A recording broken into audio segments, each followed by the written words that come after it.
Alright guys, so what you're looking at is my big project, Dreamwalkers Sleep Descent. And what is it about? Well, it's made with Unreal Engine and it's 3D. So what you're looking at, here's the title screen, and well, what are we waiting for? Let's just get started.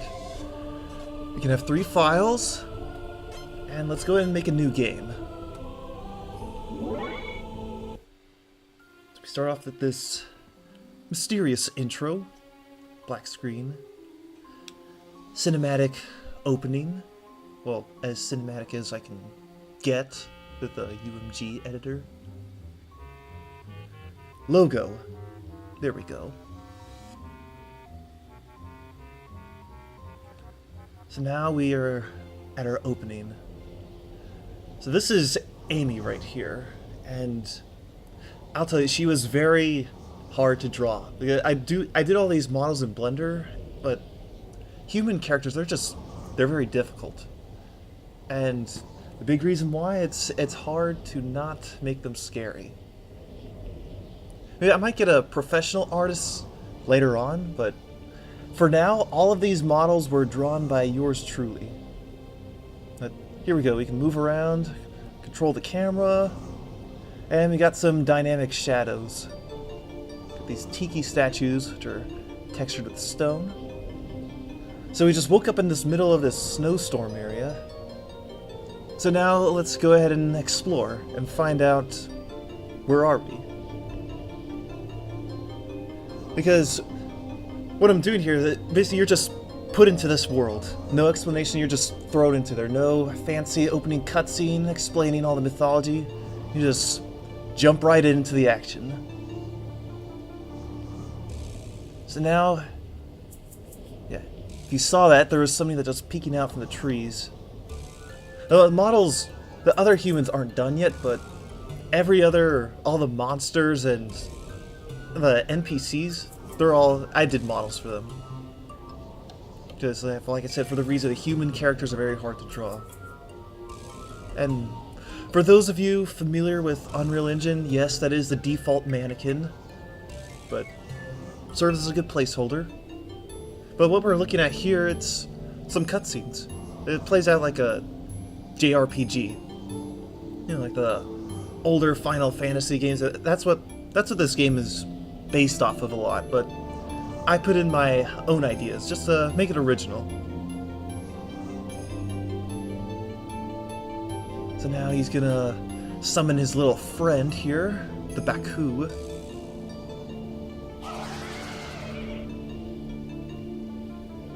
So, yeah, that is Baku. Like, he's like your Joker kind of guy, and also he's a bit based off of Ragnarok from the Soul Eater.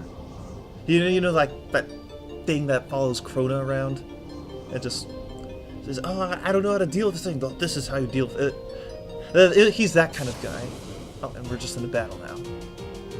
So, what you have to do in here, this is, I can't really describe this as a tournament. It's semi-real-time. It's sort of like the active time battle system from Final Fantasy. So you pick a move from this menu. So like, we're going to pick Strike. We're going to target him. You can even target yourself for whatever reason. So let's target the Baku. So it's going to charge up because there's a charge time for every move. So now we hit him, and we see over on the left side of the screen that there's a cooldown, and see, we can't select it because it's still cooling down, but we have another move that we can attack immediately with. Because you don't have to wait for it to cool down completely, because if you have another move, you can use it right away. So I'm going to just use Photon. So the Photon's going to charge up, and he's going to hit him. So you may have noticed that on the upper left corner that when Baku hit me, I got this orange meter charged up. That's the ultimate bar. It works like the limit breaks from Final Fantasy. It charges up, and then you can pick a ultimate move that you can do. So we can just go ahead and attack again. And we beat him. We got some XP and some gold. There are shops later in the game, but I have yet to balance all the prices. but for now, you just collect a lot of money. It's treasure. So now, you defeat the Baku, but he escapes. And you have to find your scrapbook. That's the main plot point of this game. You have to get your scrapbook back and find this kid that stole it from you. But this kid has the power to control monsters, so it's not going to be easy. But now we can continue exploring, but there's some hidden side paths, like if you turned around just like I did now, you might find this treasure here. So raspberries, they're a healing item. So we can go ahead and look at it by going to the menu. So this is our little status screen here. We can see our health, or XP, or stats. Here are the raspberries we collect. We can even eat some if we want. But I'm not going to because there's actually a healing spot up ahead. And this is the skills menu. And it's a non-linear skill tree. Basically, every level you get some skill points and you can invest into any of these skills and buy them in any order you want as long as you have enough skill points. And of course, you can increase your stats if you want. Then over here we have our journal. Currently it's blank right now, kind of. There's not as much in it, but it will be. So this is like it's like a codex. But for now, let's keep on going. So up ahead, that's a save crystal. And it does exactly what you expect. You can save your progress.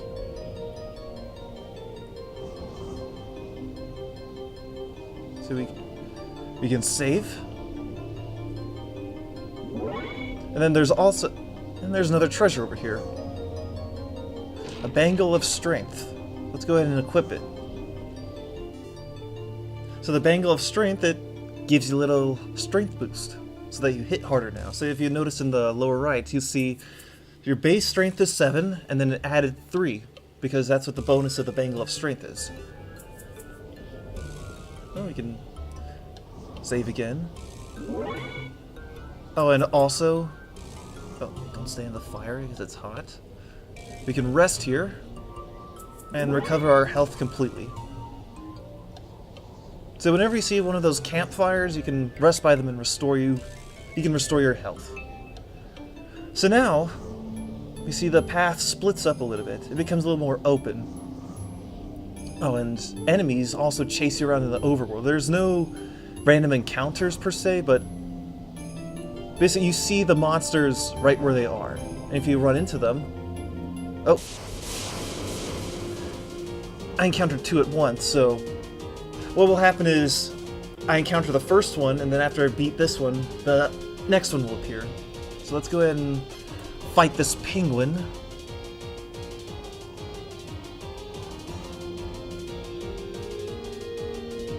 Oh yeah, and also some moves actually interrupt, like the photon, if it lands successfully, and while another move is being cast by the enemy, it stops them from doing it. So this could be a very useful tactic later on in the game, because an enemy might be charging up a very powerful move, and then you might want to just stop it.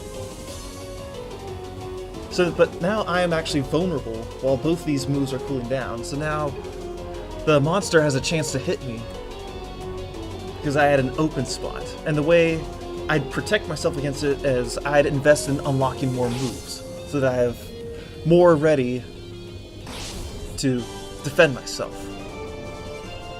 And I just defeated a penguin. Oh, and there's the other guy. This is like a... Yeah, the monsters in this game are very strange. This is like a mix between a mammoth, a walrus, and a pig.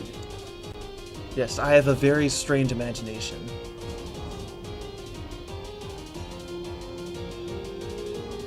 So we successfully interrupted him again. Now, in this build of the game, the moves aren't fully balanced, but they will be once I finalize the story, because the story here, it's more specifically for this demo, for this snowy area. It's vulnerable now, so he's gonna have another chance to attack.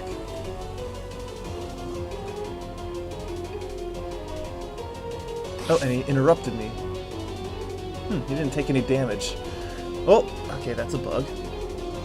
Okay, well, actually, in the move, I created this database of all the skills, and you can set how much the damage output for every move in the game is, and I probably left that Tusk move at 0, but don't tell anybody. Well, actually, you are probably going to tell anybody. But anyway, so we just picked up another equipment, a Bangle of Defense. So this one, rather than Strength, it boosts Defense. So we can equip that one, and the Defense bonus got boosted instead of the Strength. So this is useful because Defense reduces the amount of damage that you get from an enemy attack. And those are some blueberries. Those restore the MP. Those can be useful. There's a mantis right here. It's an ice mantis. I'm running low on MP, so let's go ahead and eat a blueberry.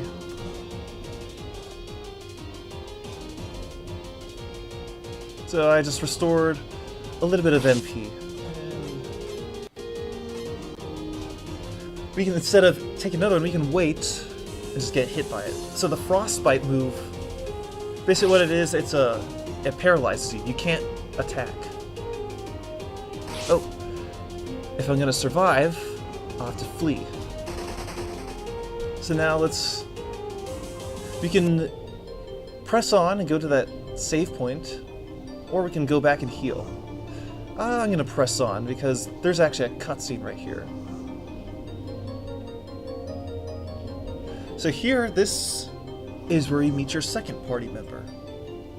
Because these battles aren't just one-on-one, they can go up to 3 versus 3. So we just watch the cutscene play out. They're in a very basic state. Yeah, that final animation, it's intended, she's supposed to tackle her and send her to the ground. But for now, she just runs up and stands next to her.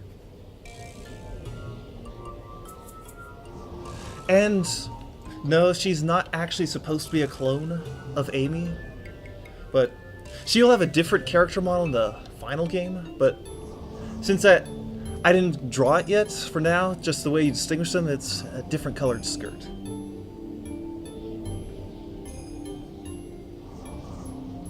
So now she just goes ahead and introduces herself, and as you saw the text box, it scrolls when there's a lot of text on screen, so you can fit a lot of text in these text boxes. But generally I like to keep the dialogue as short as I can, or at least very concise, because I know some of you out there are probably watching this that do this, but pressing the A button, skipping through cutscenes all the time. Well, I want to make these things interesting to watch, so you might see maybe once I finalize the game's script, you might see some different camera angles. It might be a bit more cinematic, just kind of like that opening where the camera's zooming out. There might be more dynamic cameras, so it's not fixed like this all the time.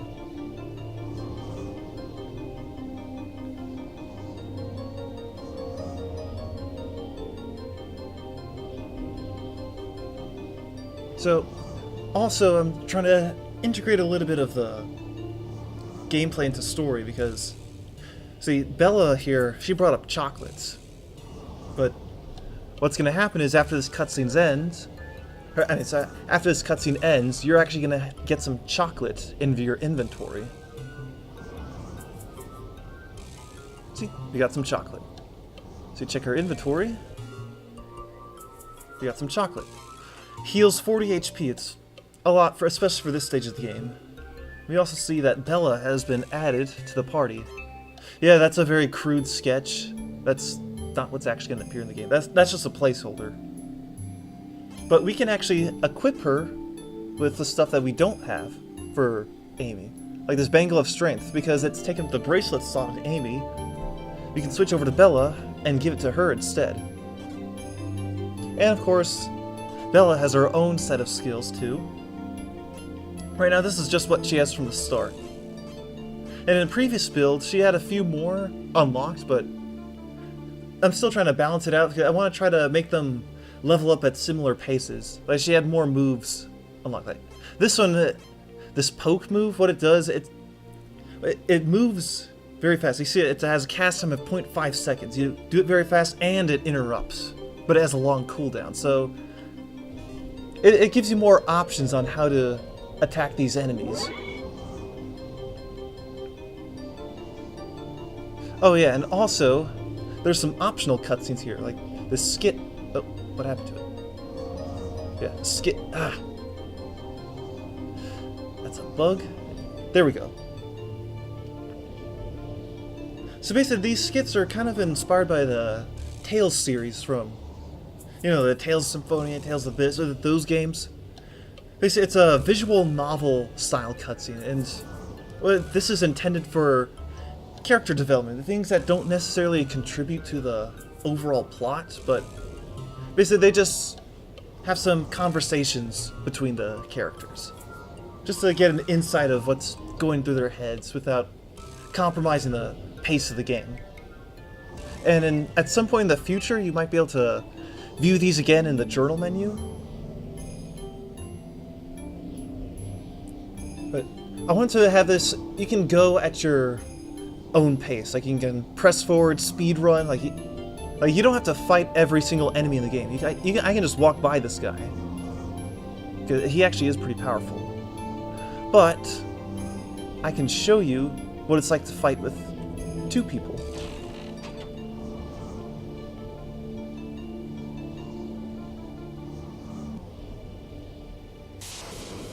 So now here, I don't necessarily have to pick Amy first. I can actually pick any one of them. And so basically, yeah, there is no turn order. You can attack whenever you want, so long as a move is ready. So you have to as you unlock more moves, there's going to be a lot more managing of all these cooldowns. So it can get pretty challenging trying to keep track of all these guys. But that's why this part of the game is starting out simple.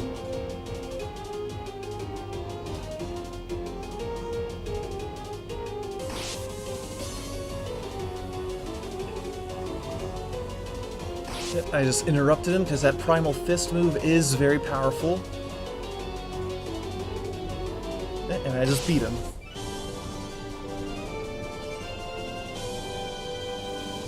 So, what's kind of funny is what gave me the idea for having the characters attack in any order, it's actually by complete accident. What it was, I was trying to make a turn-based system, but there was a bug in the turn-based counter thingy. And basically it didn't work, and it allowed you to attack whenever you wanted. And I figured that's kind of cool. Why not just roll with it? But then, of course, I had to balance it out by adding this charge time and cooldown thing. There should be another enemy around here somewhere. Anyway, yeah, there should have been another enemy around here. Like a ghost. Maybe I walked past it. Let's keep moving. Yeah, there's a wolf up there. You can fight it. So now this time you got two enemies.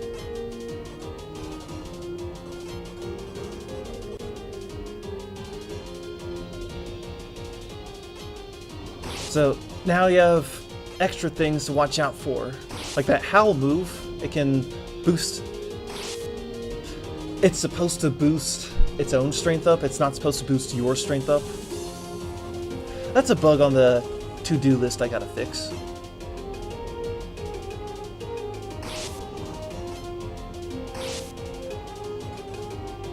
See, there we go. See, that wolf knows how to follow instructions. I don't know what the one on the right has to deal with. Maybe he's a traitor.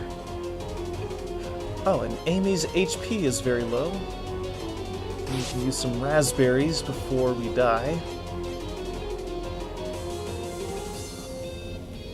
Or we could have used chocolates. Either one of those options.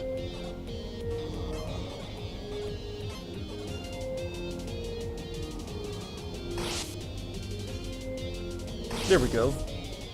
Wait. Did that wolf just... Did I see that? Did that wolf just kill himself? Okay, that's weird. So, as you can see in the little loot screen, some enemies drop their own stuff. Right now, that wolf just dropped a wolf claw. So right now, these don't have any use in the game, but what I'm planning in the future is some kind of crafting system where you actually collect these monster parts and you can use them to create different power-ups or potions. And then also, you can mix more edible stuff into more powerful healing items.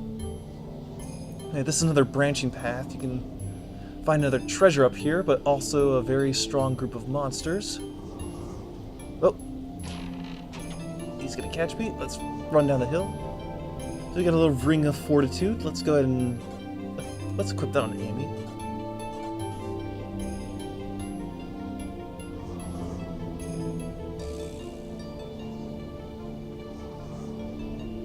So, yeah, just some little side paths, just so that it doesn't feel like a hallway. I'm looking at you, Final Fantasy 13.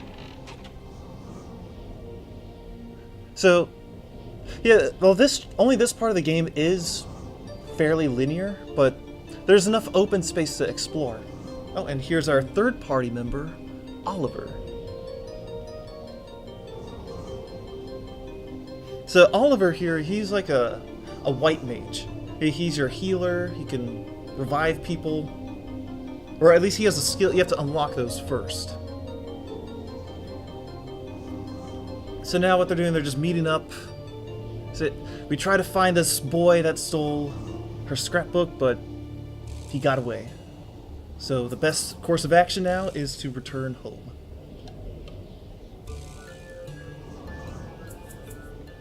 Well, oops, I just spoiled. I went ahead of explaining before the on-screen text got to it. My bad. Because I've seen these cutscenes probably hundreds of times in testings. But before, I did not have a skip option, but in this version, you can actually skip through the dialogue if you really want to. But I'm just going to let it play out so that you can follow along the story.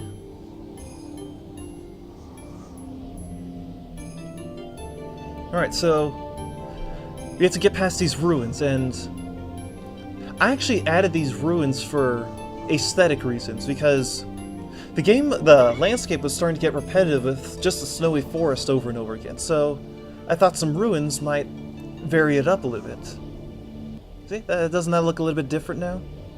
And there's even some little hills you can climb up. So we're just gonna... yeah, we could do another encounter. Yeah, how about this guy? Let's fight him. Oh, there's only two, but we got three. So let's go ahead and attack. Yeah, those are placeholder images, by the way. Those will not be in the final game, and the snow textures are also placeholders. I got them off of Google, but I wrote down my sources in case I need to, if for some reason I need to credit them in the final game, then I can go back and credit them. But the plan is, for now, I'm going to have the textures custom made for the game once I get around to doing that. But as you can see, you are much more powerful with 3 people at once. So I had a much easier time taking them on because it's 3 against 2.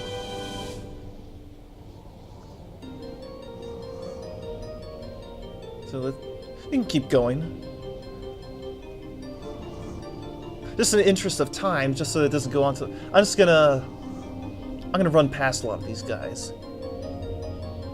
Because what I'm intending is, you may have to do a little bit of grinding, just not excessively, but just enough to get you to give you a reason to explore. Because ultimately, I don't want the game to be too easy, because where's the fun in that? But I don't want it to be too hard.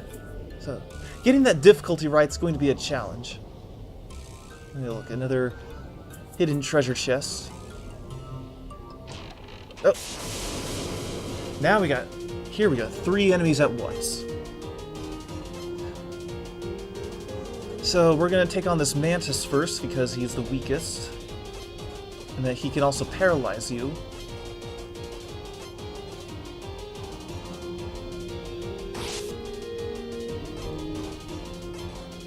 And then the ghosts, they're weak to certain magic attacks. I can't remember which one it was, but yeah, I think it was light. Yeah, so Amy's photon would be good against the ice wraith. And the Banshee Scream, that lowers your defense. Oh, did it say defense up? Yeah, okay, there are a few glitches. They're things I gotta iron out, but overall, like... Oh, and her ultimate is ready. So you got this glowing bar thing, so... What we can do is use the ultimate. And what this does, it boosts your strength up tremendously. So now you just hit harder. Look at that, 63 damage.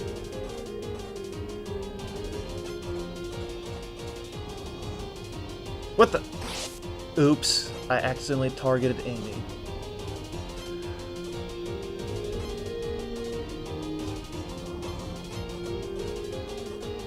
Oh man, so I just made this my worst nightmare now. But that's okay, there's a healing spot up ahead.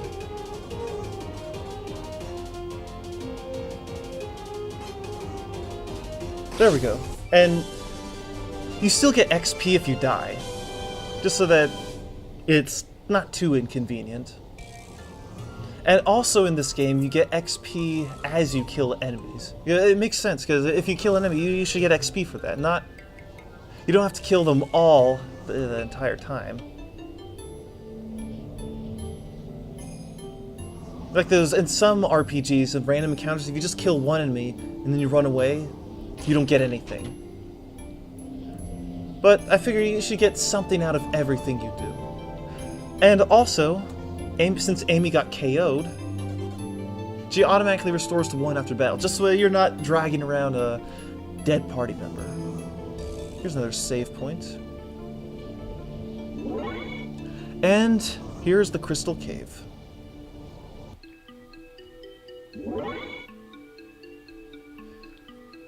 Now let's go and save it again.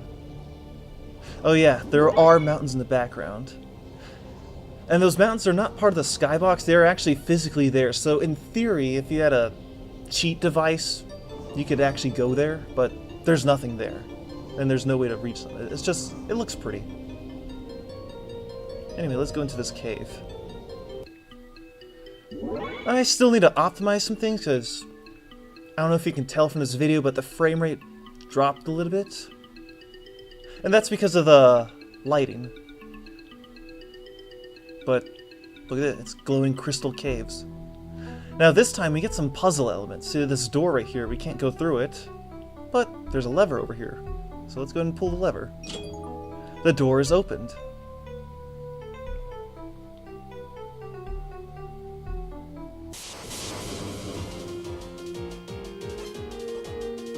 Alright. So these monsters are a lot tougher. They are not easy targets. Or at least that's how they're intended to be. So now we got a new status condition called Slowed from the gels. Basically what they do, they slow down your cast times, so it makes it easier for you to be interrupted if they have any interrupting moves.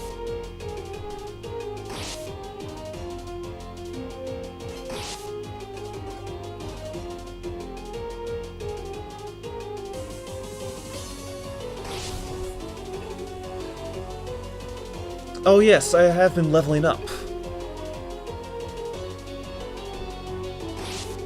So a bit... Oh, Amy's KO'd again.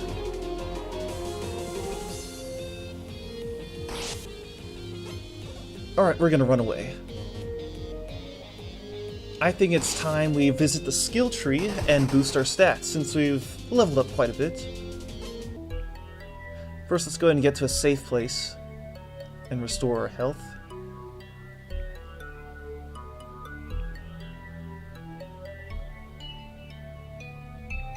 And yeah, for those of you who are familiar with the way level streaming works, yes, that is a very blatant load zone. Oh yeah, okay, so we're level 3. Oh, and Bella and Oliver are about to level up too, but we can go to the skill tree and unlock some stuff. So, let's get this pelt move, which goes a little faster. That text box not supposed to be there. And let's go ahead and let's increase our stuff. So, strength does it boosts your attack power. Defense is your defense. Constitution, that determines your max HP. Your willpower, that's your max MP. And then agility, it gives you a higher chance of hitting harder. But I probably need to change the agility stat around to make it a little more useful. Like maybe tie it in with having to escape from the enemies. Or just find another use for it entirely. But basically what that little corridor was, what happened was I go through the hall and it unloaded the snowy area and it fully loaded this cave. So we can just run past these guys because they're very difficult. Let's pull the lever. Ah, the bat got me. So the bat, it's like Zubat. He can drain your health. The Geolith has very high defense, or at least he's intended to.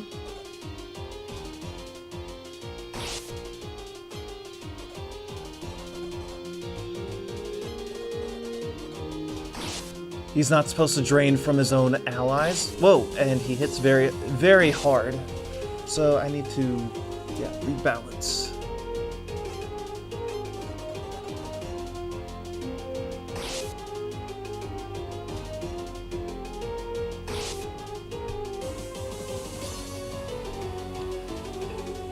I'm getting annihilated. I gotta flee.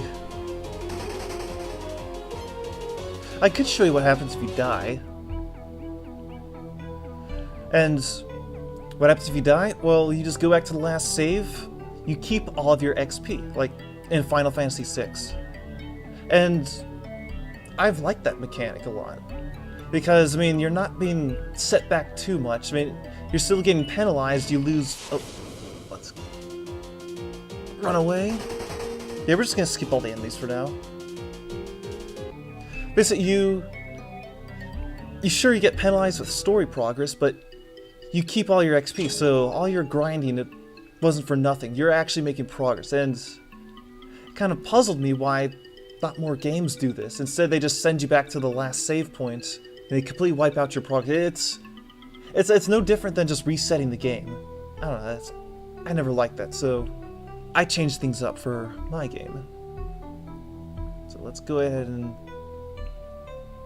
Because what I want from here, you're always making forward progress. No matter, even if you stumble around a little bit, you're always doing something.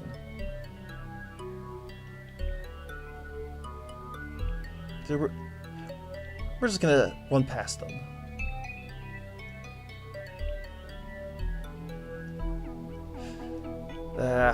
I really gotta fix this frame rate.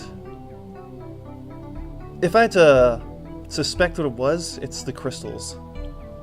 Because before they had static light, and for some reason all the characters were dark and you couldn't see anything. But that's okay.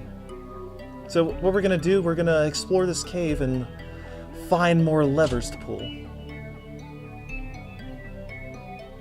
And then there's also more treasures to uncover as well, if you're up for it, like this one over here.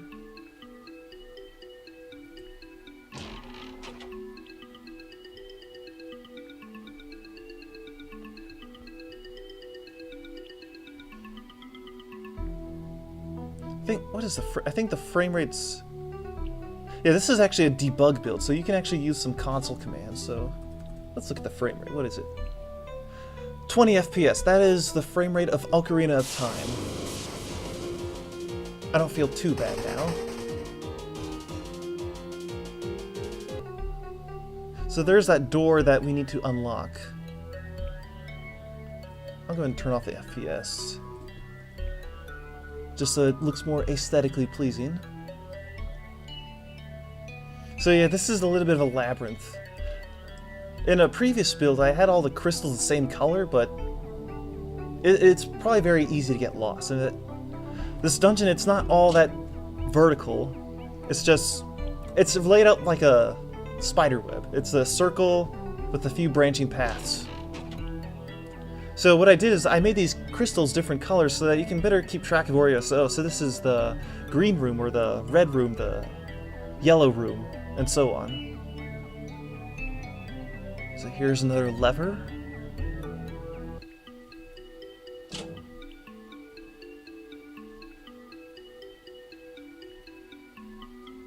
So back to the main chamber.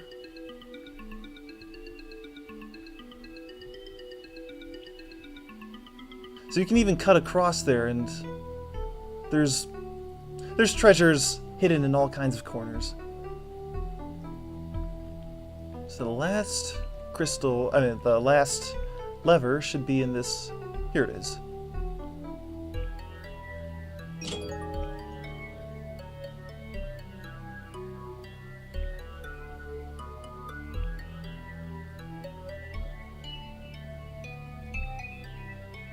And so the door opened. So let's go through here. Got this ominous looking red. And the frame rate improved a little bit. So it's probably just that room. So I gotta look into that. But I figured I'd just make this video now just to show you what I've been up to these past few months. Because I put a video back in February explain what I was working on, but I haven't made a lot of videos about it since then. So I figured I'd show this one big video of everything I've done. So we got a little pond here. The crystals actually reflect off the water, which is kind of cool.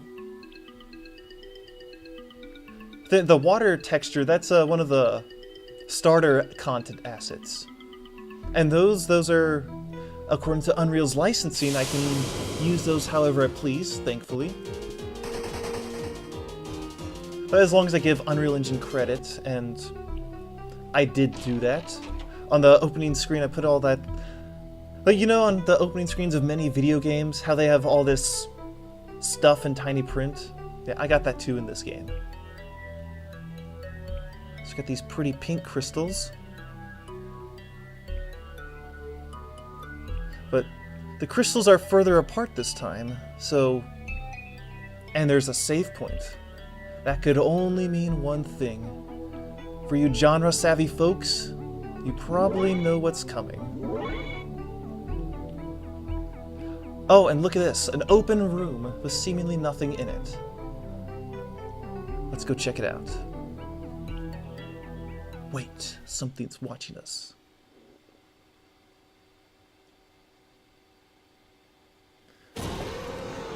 Destructible meshes for the win.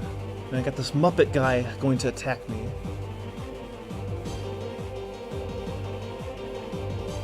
Alright, let's fight it. Or at least try to. Let's hit it with everything we got. Oh, I can only do heal.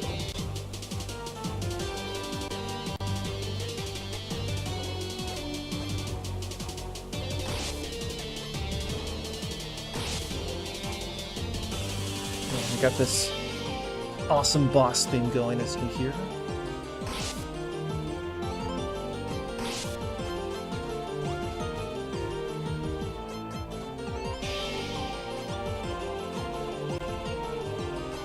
So it's just managing how many you've got, the cooldowns.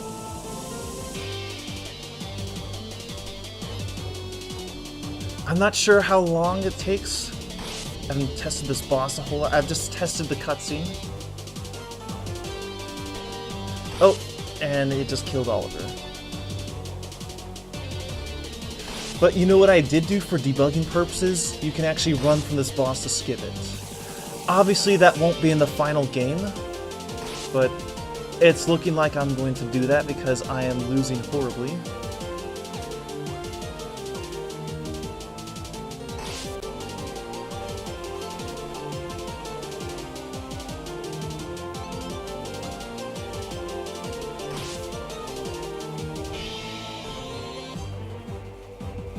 And also, I don't know if you've noticed, but the cooldowns and the charge times, they pause when the menu's up. So you actually have time to look at your stuff and read each descriptions. But in the options menu, there's actually an option to turn that off.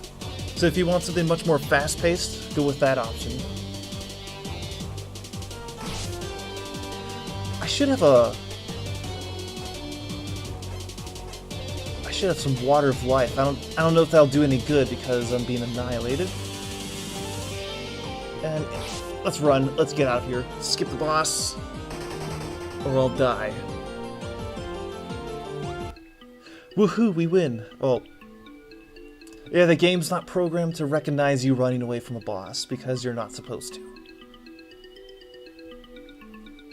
Oh, and oops, I instinctively skipped that cutscene, my bad.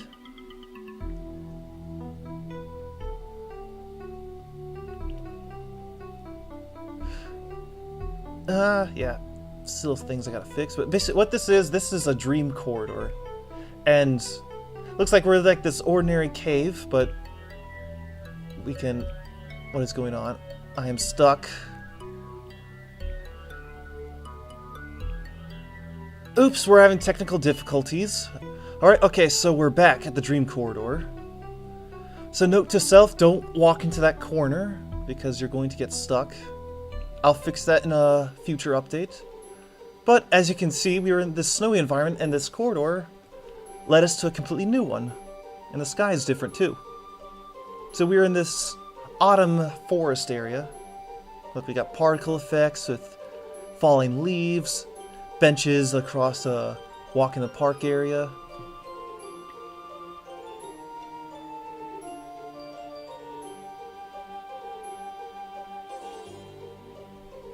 So now it's just... They're marveling at the beauty of it, except for Amy, because she's still kind of angry about her scrapbook, as you can tell by the text. So now we're just gonna head on over to the Dream Worlds, or I mean, go to the Apple Orchard. These, basically, with the way this universe is organized, is Averland. It's split into a lot of different dream worlds, like little bubbles, essentially. And then there's these portals that take you to these different worlds. In the actual game code, though, these are actually all on the same persistent level. This is a open world in some respects. But I figured just to make things a little more interesting, you have these very extreme environmental shifts. So it's a little bit patchwork, but basically it still feels connected somehow. Like you're literally walking between dreams, essentially. Because that's how many dreams in real life work, too. Basically, you're dreaming about one thing, and then suddenly something else just comes out of complete nowhere. And that's what's reflected in this game. Walking down this snowy area, then you end up in a autumn forest. So let's just take a stroll in the park.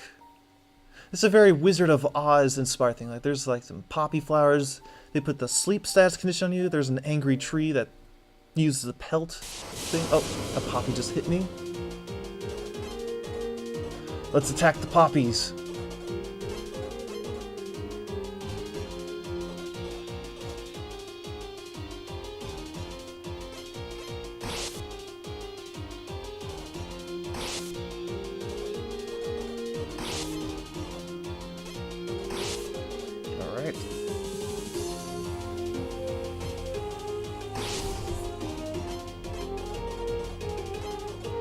And Bella just leveled up, and I think she's overdue for getting some skills.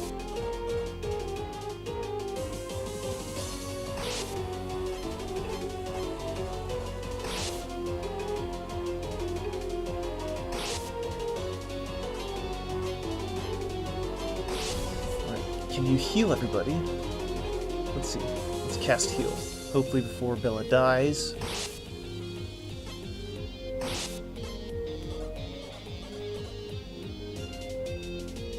And we also have those items too, like the raspberry and blueberries.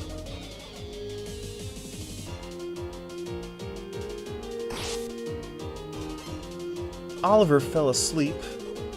You can actually wake him up by hitting him with an attack. Just be careful not to kill him.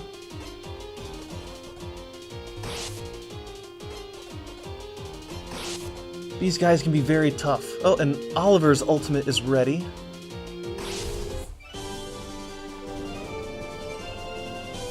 But we can press on, because the save point, you can actually see it over there. Oh! Let's run.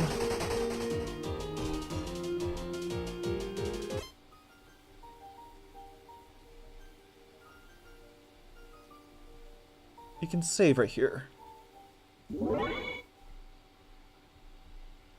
Just a little sign that you can actually go on, but it won't let you because Amy really wants apple pie. So let's go ahead and head to this orchard over here. Now, basically, the house, yeah, it is it's one of those rustic log cabin kind of places, but in the dream worlds, I decided to exaggerate the proportions a bit. Just because you have a little more walking room, too. So we can wander around this field. There's not a whole lot in it there yet, but there's actually a hidden treasure chest on the other side. So we can just go over here. In a future build, I'm going to want to have to... And look, there's another treasure chest over there, too. I want to try to have some kind of activity in the orchard. Like, say, maybe you're picking apples or helping work these fields. Just there's another option to getting some GP or XP without having to fight some monsters all the time. We can examine this door. It doesn't open yet, so you have to find another way around. And, of course, use the back door. There's the Haze Scarecrow. Of course, these cutscenes, once they're finalized, I'll reorient everything properly. But for now, we got this angry Scarecrow guy saying, what are you doing in my orchard? Get out of here. Oh, if I had voice acting, it'll make him sound like that. Yeah, I don't know about voice acting yet, because this script has been rewritten 1 billion times. So, yeah, it's going to be a while before any voice acting is considered. Oh, and there's his wife, Corvi. And also for those of you who are familiar with Latin root words, Corvus and Corvi, yes, I mean crows. It's a pun on scarecrow. Yeah, very funny. I am so creative. And also, as you can see, both these scarecrows use the same animation, and I had these outstretched arms like this, just because that's how real scarecrows are. They have their arms stretched on that T-pose, and in some ways it's a play on the default T-pose that a lot of models have.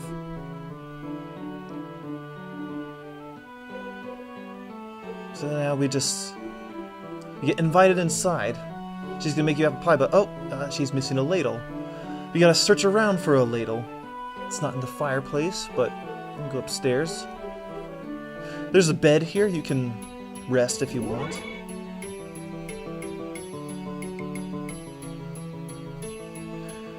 And yeah, that is supposed to be a ladle. I have not drawn it yet, but we just picked up the ladle.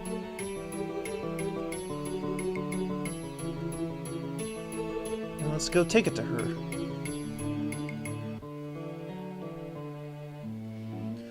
So, yeah, there are no pies there. Let's call them invisible pies for now until I actually get around to drawing them. So the screen's gonna go black, and then they enjoy the pie. It tastes really good. Apple pie is very good, by the way. You should try it if you haven't done so already. So now we have this little interjection. Amy starts remembering things because when she arrived in this world, she had no memory. She was disoriented.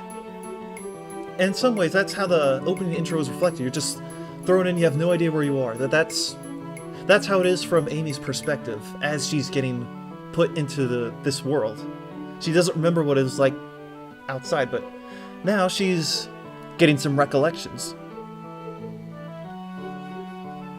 And yeah, I threw in this little bit of lore, so you have to eat while you're in Averland, because I don't want the player worrying about her being in a coma for so long, because... Oops, I spoiled the game, sorry.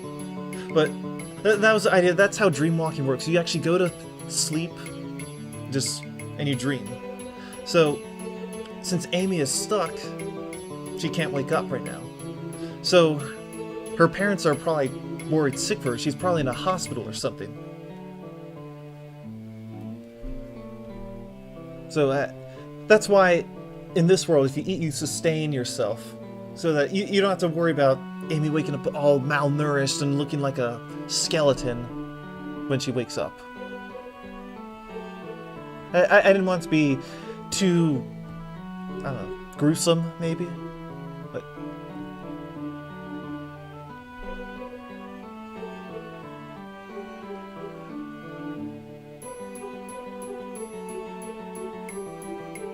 So now she just asks you a last minute favor. I almost said flavor, because I'm thinking of apples, but you have to deliver a crate of apples over to the next stop.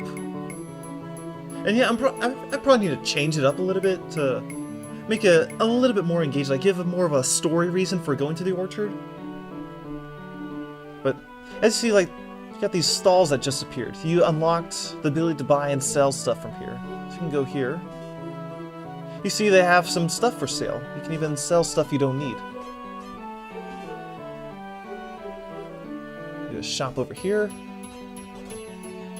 You can even, like this wolf claw here. Obviously they're gonna have prices, but you can sell the stuff if you want, and you'll get some money. But for now, we can keep going.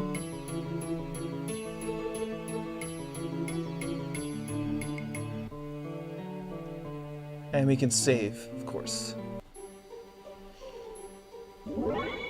So at this point, this is actually as far as I've made the story, as in terms of cutscenes and events. But the game actually goes on for a little bit longer. It's unfinished, but you can actually still explore a little bit further. So we're actually going to do that really quick, because we got a little bit of time. I made this... There's this whole other desert area, and even a temple you can explore, and a city as well. So ready for your first big adventure in Averland? You bet. So this is like a conclusion of the game's prologue. Let's go ahead and save. And let's press forward. Onward. Now this part, I don't know, in my opinion, I think this is one of my favorite looking places. You go, after passing those trees, you see, wow, look, it opens up. You have this massive area to explore. Yeah, there's going to be a waterfall right there. Haven't added it yet. And this will be a river. We can cross it. So, I don't want to say Skyrim, but yeah, look at this. It's a open field now. Gone is that linear Final Fantasy XIII corridor. You can wander around and explore. See that we got a little lake over there. Let's go over to the lake right now.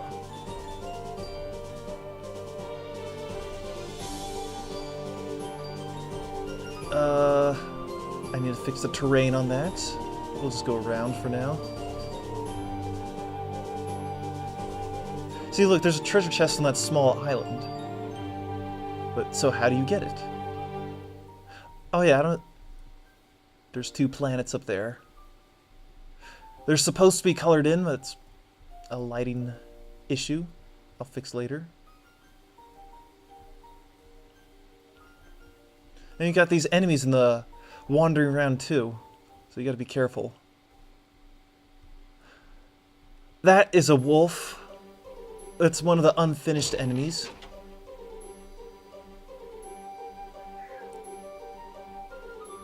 So now let's go ahead and press forward. There's a pumpkin right there. Happy Halloween, by the way. Even though this video is being made after Halloween, I'm going to wish you happy Halloween anyway.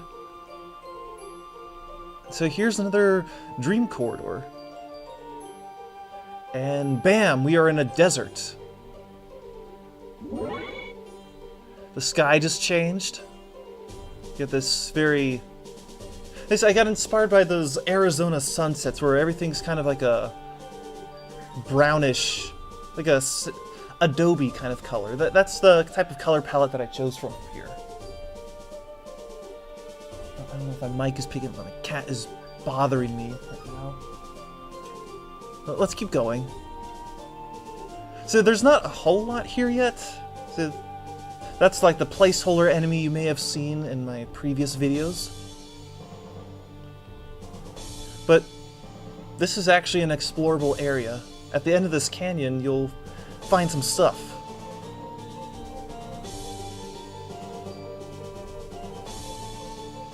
So, basically, it breaks up it a little bit and has some linear sections, some open segments.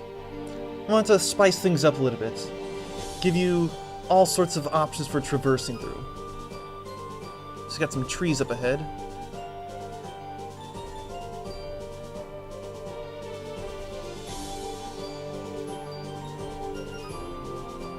So it looks like this is a dead end, but actually it isn't. You can jump. That's a very lousy jumping animation, but you can jump by just approaching things. And the way it works, it's like a rail that goes in an arc or parabola. You just go to it, you press the jump button, and you jump up automatically.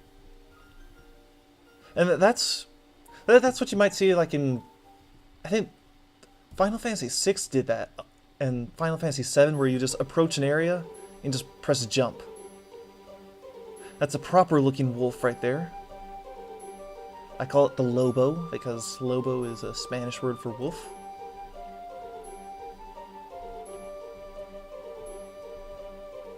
So we just jumped across this huge chasm, and they'll follow me eventually.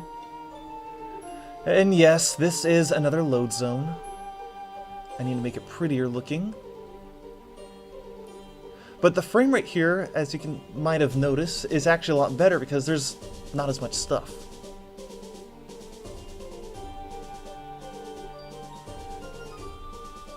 Let's jump down these cliffs.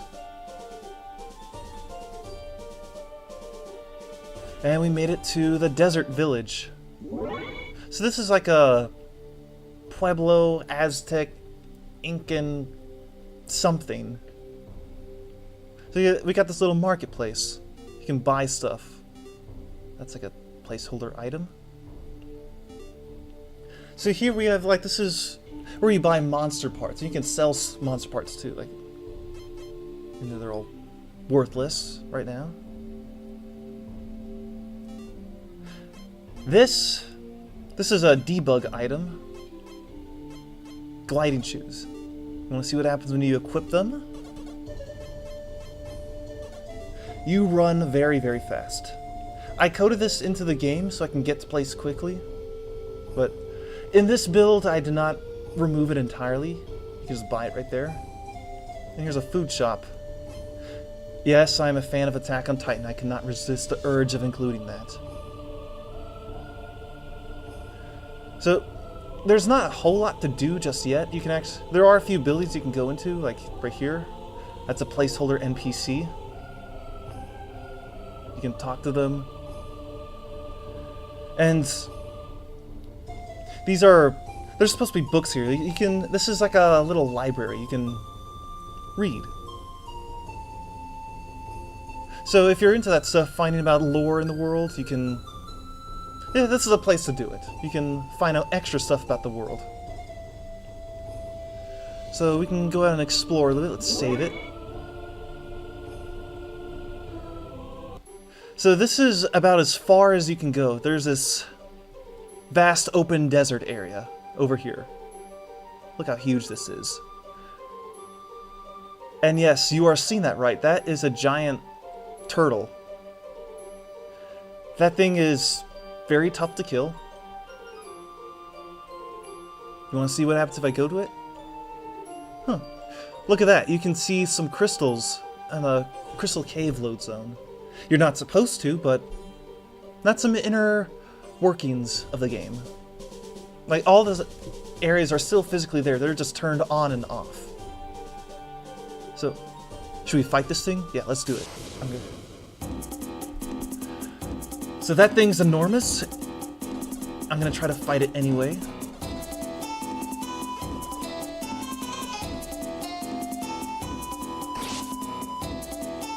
And look, I'm doing very little damage at all. It's going to annihilate me.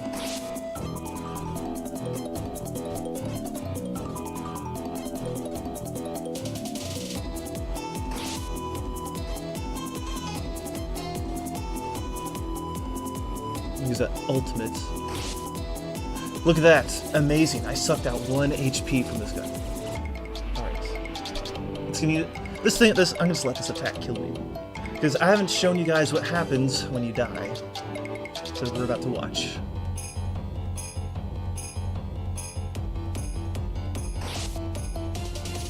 What?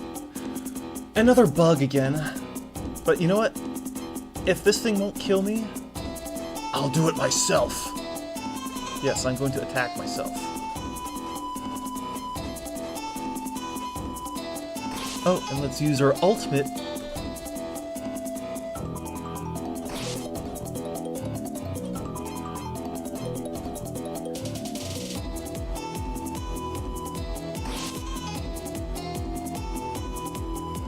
And bam, I am dead.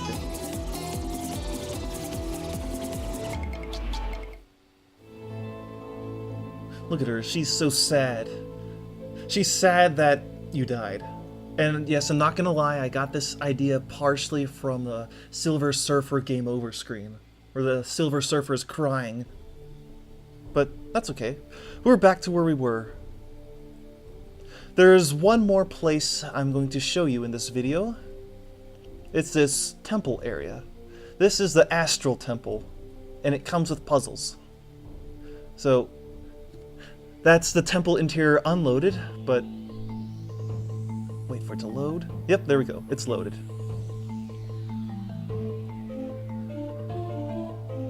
So, you see the path has split up.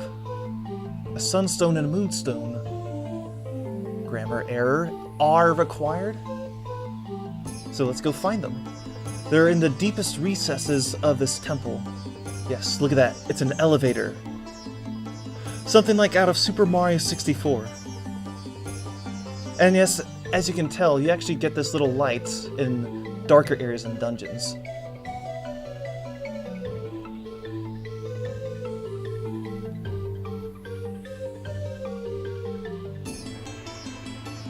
Oh, and there's an enemy. Unfinished, but we can just run from it.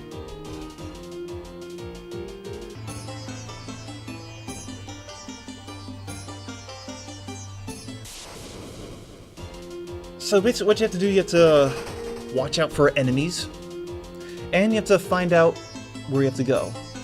So somewhere, there's actually a spot where you can jump. Ah. Yeah, there are a lot of enemies here, so I'm just going to run from them.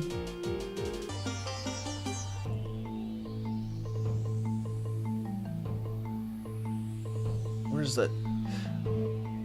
Yeah, there's a spot where you can jump. I need to mark it better, but I just jumped. Oh yeah, you can also climb to the top of the temple if you really want to, too. But another time. There's nothing up there right now. So, these gliding shoes will help me get by this area a little faster.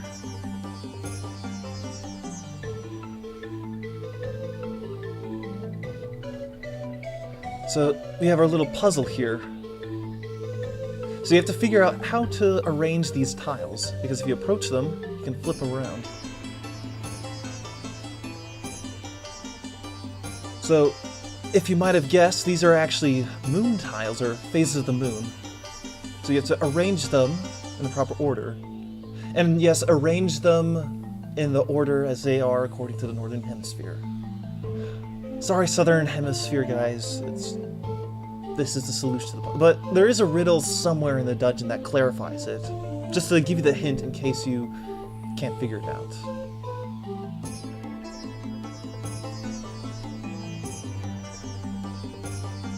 And we solved the puzzle. So this is one of the guardians. This guy drops the sunstone. I need to fix that camera angle, but we can kill him, or at least try to.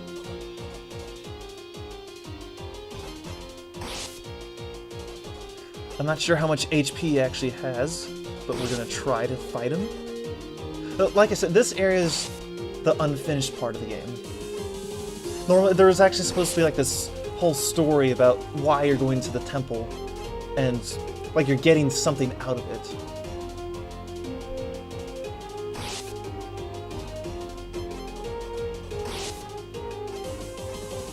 So let's kill this guy.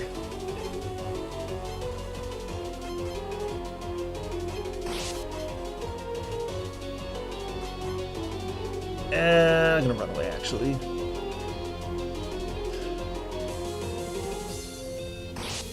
There's not too much inside the temple in the main area. It's another unfinished boss. So I'll make a proper video of this temple area once it's actually done. But there's just one more puzzle I can show you.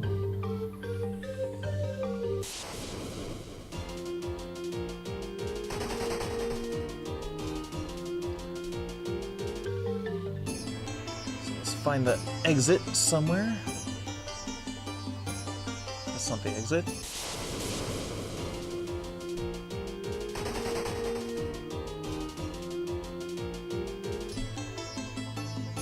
Here's the exit.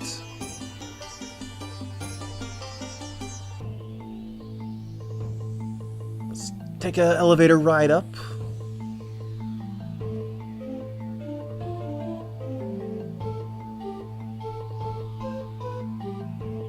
This did I say this in the video? Yeah, this area I got from the Hazy Maze cave from Super Mario 64. Like with the, are there two safe? No, I'm a fan of 3D platforms, and Super Mario 64 was one of the first games I ever played. That and Super Mario World. Super Mario 64 was a pretty big influence for this, and the way I'm laying out things. I did want to make it a platformer at first, but I do have the RPG elements. I didn't want the game to be too complicated. And besides, you got two other characters following you around. I suppose in a future game, I could go for something like Kingdom Hearts, but that's another time. This is my first full-blown 3D video game. Yeah. There we go. See, those torches right there? That marks where you can jump. I'll probably have some proper jump-looking pads. So, oh.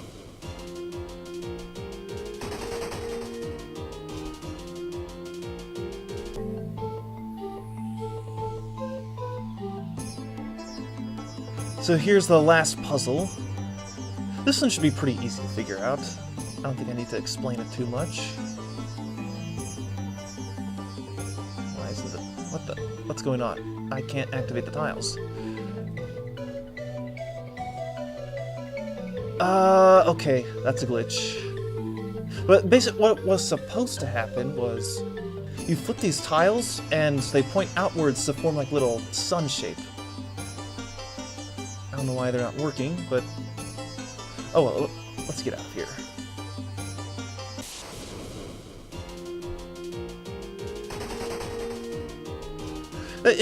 In a future update, I'll get around to adding the story of this area, so that it makes a little more sense. We need to jump down.